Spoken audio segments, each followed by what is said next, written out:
Ang ating pinamahal na tagapangulo ng Pambansang Komisyon para sa Kultura at mga Sining, Ginoong Victorino Manuel Senado, para sa kanyang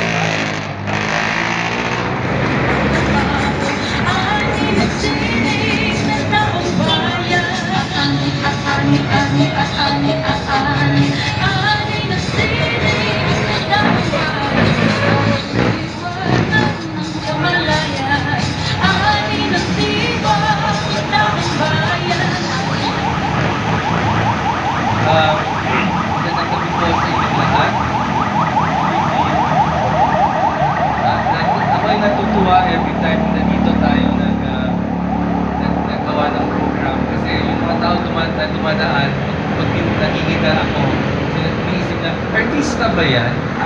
Diba? Kaya, tapos may sasagot, hindi. Okay, so sa lahat sa inyo I'd like to wish you a happy Arts Month. Happy Arts Month everyone. I would like to thank the efforts of the whole NCCA team, led by Dr. Eric Deludo, and of course Commissioner Arvin Manuel Villalon, and as a Commissioner of Arts.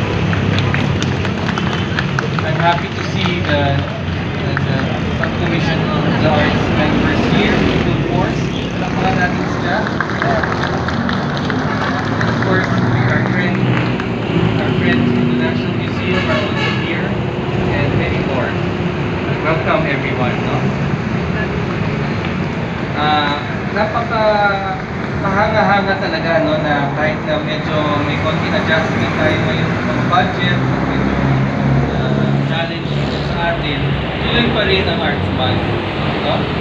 Tuloy pa rin ang pagdiwang ng mga sining, sa buhay ng mga palakpakan natin ang mga ating efforts.